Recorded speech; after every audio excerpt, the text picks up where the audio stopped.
ergamni manneen murtii kenniinsa tajaajila abbaa seerummaa haqa qabeessa ta'e kennuudha. Akka naannoo Oromiyaattis ergamni manneen murtii Oromiyaa kenniinsa tajaajila abbaa seerummaa si'ataa fi dhaqqabamaa ta'e loogii irraa bilisa karaa ta'een bilisummaan kennuudha. Manneen murtii ergama isaanii kana ba'achuudhaaf abbootiin seeraa fi ogeessonni biroon kenniinsa tajaajila abbaa seerummaa keessatti ga'ee qaban hojii isaanii naamusa amalli hojii abbaa seerummaa barbaadu gonfatanii yoo argamanidha. Kallattii kanaan waa'ee qulqullummaan tajaajiluu, waa'ee roogii irraa bilisa ta'uu fi ilmaan namaa walqixxummaadhaan ilaaluu bu'uura duudhaa Oromootiin, bu'uura sirna Gadaatiin akkamitti ilaalama? Dhimma kanarratti barreessaan gumii abbootii Gadaa Oromiyaa Abbaa Gadaa Gobanaa Oolaa maal jedhu nu hordofaa. Duraan dursinee waaqni nagaa lafti nagaa jenna, waaqni nagaa lafti nagaa jenna, ardiin nagaa araddaan nagaa jenna, ardiin nagaa araddaan nagaa jenna. Miil abro nagaa miil lamo nagaa jenna, miil abro nagaa miil lamo nagaa jenna. Dhukkuba qileen qaba diina waraanaan qaba jenna, dhukkuba qileen qaba diina waraanaan qaba jenna.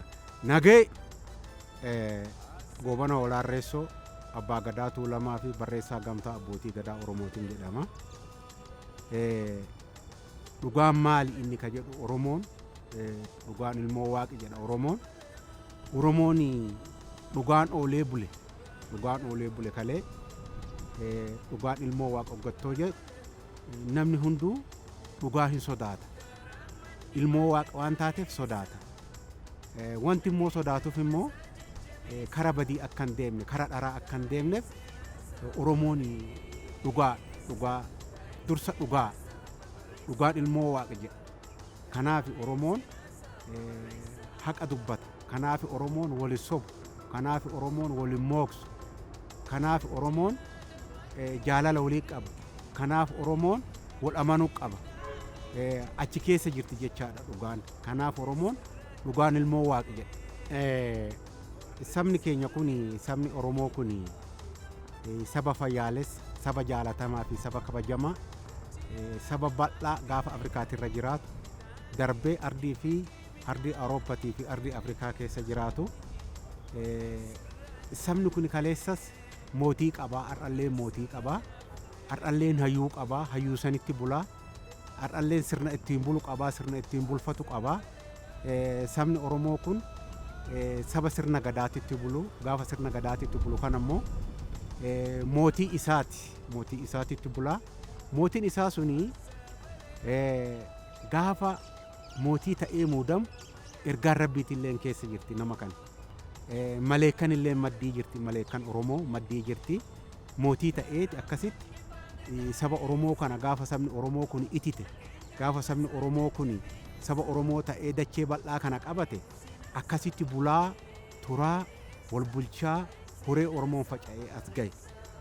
Gaafa immoo sirni kun immoo gara hammayyaatitti dhufee gaafa sirna Gadaatirraa goree waarratee sirna hammayyaa kana itti hoggattoo dhufu caasaa bulchiisaa hedduu caasaa bulchiinsaa, caasaa mana murtii kana gaafa uummatee jedhu immoo gaafas illeen namni mootii ta'ee dhiyaatu kun takka abaaramuuf dhufa, takka immoo eebbifamuuf dhufa. Namni gaafa gara sirnaa dhufu takka abaaramuuf dhufa, takka eebbifamuuf dhufa.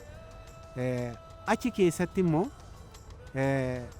gaafa muudamni kennamuuf, gaafa aangoon kennamuuf ogummaa isaa san irratti waadaa galu san immoo wanti ummata kana hin taana jedhanii waadaa galan sun afaanumti lamaan harka ofii akkanatti ol qabatanii ummata kiyya kana nan tajaajila jedhan suni waadaa guddaadha. Ummata kiyya kana nan tajaajila.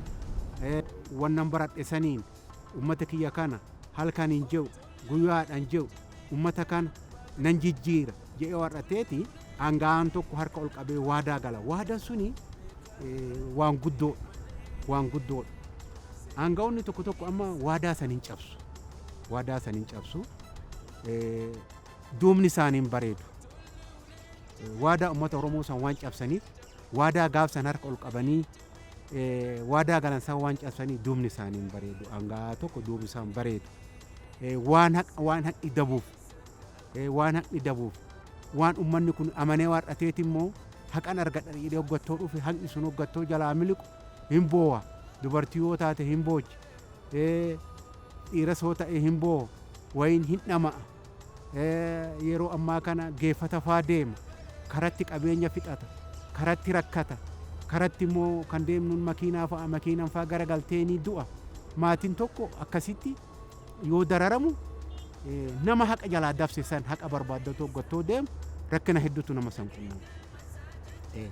Namni immoo gocha kana hojjetu sun immoo namni gocha kana hojjetu sun immoo waadaa gaafsan gale kakuu gaafsan raawwate san inumaayyuu ittiin dhaga'amu.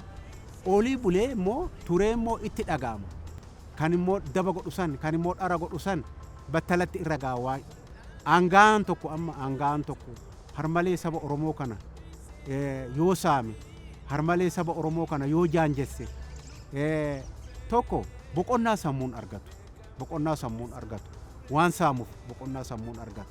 Maaliifi waan hanna keessa jiruuf namni ummata Oromoo ganu namni waadaa cabsu aangaan tokko yoo waan kana hojjete boqonnaan argatu. Maatiin isaallee boqonnaan argatu. Kanaafuu hanqni Oromoo hojjetan hanqni sektara mootummaa keessatti biyyaa hojjetan waan gaariidha. Namni immoo haqa kana dabsu namni immoo waadaa kana dabsu badii hamaa manneen murtii keessatti bakkee haqatti barbaadan murtii haqaa barbaadu mana murtii haqa barbaada dhufaa haqa oo barbaada dhufee jedhee haqa saasan argatutu irra jira.